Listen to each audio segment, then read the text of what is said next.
Assalamualaikum warahmatullahi wabarakatuh. Salam sejahtera untuk kita semua. Anak-anak sekalian, selamat berjumpa kembali dalam video materi layanan bimbingan dan konseling. Kali ini Bapak menyampaikan bidang layanan belajar dengan topik atau tema layanan pentingnya disiplin belajar. Setelah kalian menonton video ini, diharapkan dapat pertama memahami pengertian dan tujuan disiplin belajar, yang kedua memahami hal-hal yang harus diperhatikan dalam disiplin belajar, dan yang ketiga memahami hal-hal yang perlu dipersiapkan sebelum melakukan kegiatan belajar.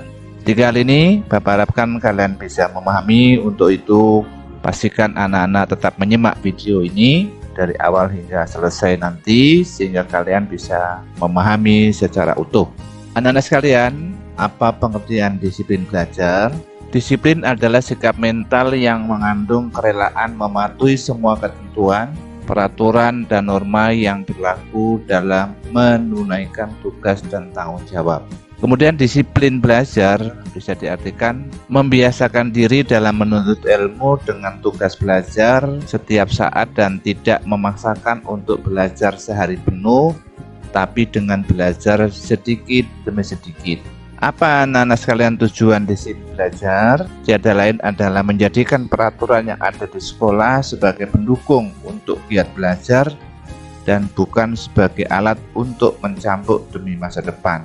Kemudian hal-hal yang harus kalian perhatikan dalam disiplin belajar, yang pertama adalah mengerti maksud dan tujuan. Artinya bahwa kalian memasuki sekolah itu tidak hanya sekedar untuk diketahui oleh teman, tetapi kalian benar-benar mengerti maksud dan tujuan ke sekolah itu. Tentu tidak lain adalah mencari ilmu sebagai bekal masa depan. Kemudian yang kedua adalah tujuan bersekolah. Artinya bahwa kalian ke sekolah bertujuan bekerja keras untuk mendapatkan ilmu dan bukan untuk teman-teman. Yang ketiga, siap mental. Artinya bahwa kalian dalam belajar harus siap mental, agar kelak bila ada sulitnya pelajaran sudah siap menerima kenyataan di sekolah.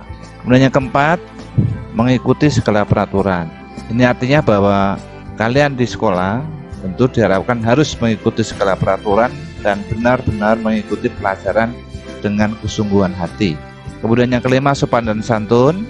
Bagaimanapun juga kalian sebagai anak terpelajar dalam belajar harus memiliki sopan santun terhadap guru, orang tua, keluarga, dan masyarakat. Kemudian anak sekalian, ada hal-hal yang harus dipersiapkan sebelum melakukan kegiatan belajar. Pertama adalah diri sendiri, dirimu sendiri. Ini maksudnya adalah kalian harus dapat menumbuhkan rasa senang terhadap pelajaran yang akan kalian pelajari.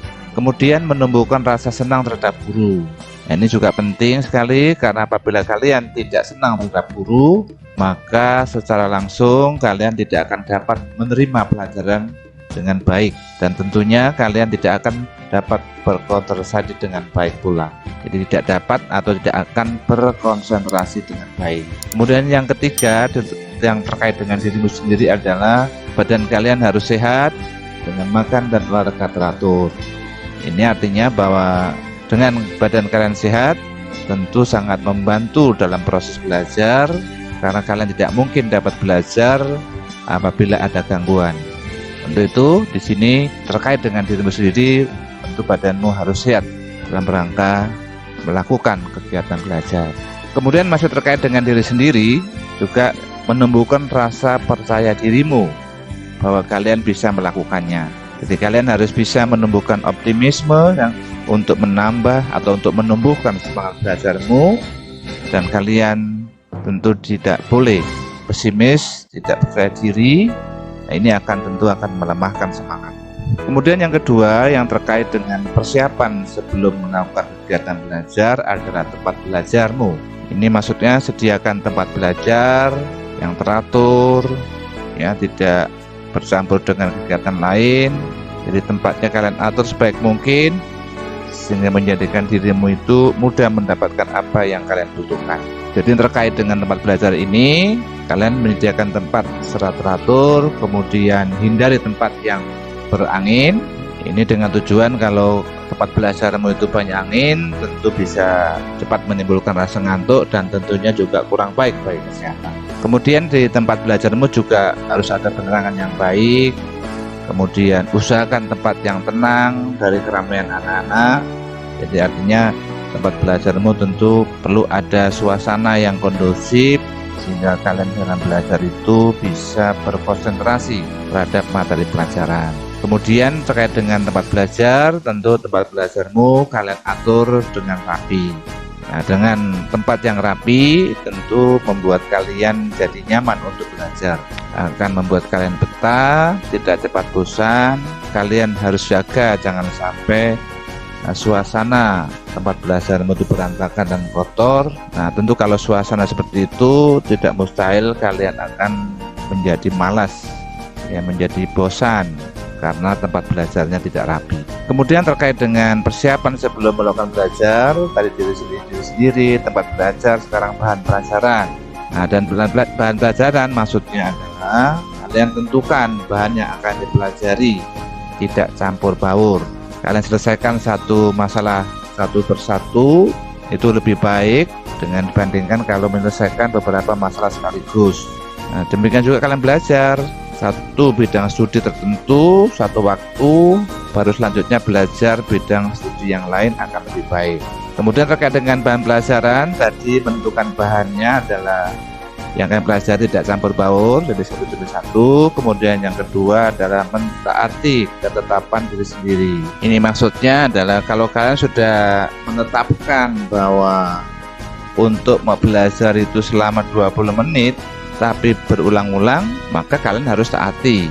Jadi tidak diselingi dengan kegiatan lain yang kurang perlu, misalnya ngobrol, menonton televisi dan lain sebagainya. Ditaati kalau kalian mau belajar itu 20 menit, misalnya mempelajari materi A 20 menit, materi B 20 menit, ya kalian harus benar-benar bisa mematuhi yang kalian tetapkan itu. Kemudian terkait dengan bahan pelajaran, juga kalian menyediakan alat yang dibutuhkan dalam pelajaran tersebut.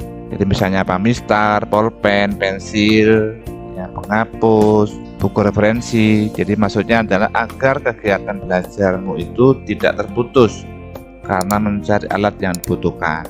Lalu yang keempat adalah waktu belajar. Nah, tentu waktu belajar ini kalian sesuaikan dengan jadwal atau kegiatanmu masing-masing. Di program atau jadwal pelajaranmu itu sehari-hari kalian benar-benar sesuaikan. Hal ini dimaksudkan agar kegiatan yang satu tidak berbenturan waktunya dengan kegiatan yang lain, sehingga dalam belajar pun kalian akan tenang karena memang sudah direncanakan waktunya. Kemudian yang kelima sekarang adalah istirahat. Jadi sebelum melakukan kegiatan belajar itu juga perlu istirahat sekalian, karena istirahat yang baik bukan masalah namanya istirahat, tetapi kualitas istirahat tersebut. Jadi setelah istirahat, maksudnya setelah belajar, kalian sebaiknya tidak melakukan aktivitas yang berat, yang menyita pikiran. Apa yang baru saja kalian belajar itu dapat tersimpan dengan baik di ingatan kalian. Baik anak sekalian, terima kasih atas perhatianmu. Mudah-mudahan ini bermanfaat. Jangan lupa kalian subscribe video ini dan tekan tombol loncengnya, dan kalian juga share pada teman-temanmu sehingga teman-temanmu bisa mendapatkan manfaat dari video ini. Demikian, kurang lebihnya mohon maaf. Assalamualaikum warahmatullahi wabarakatuh.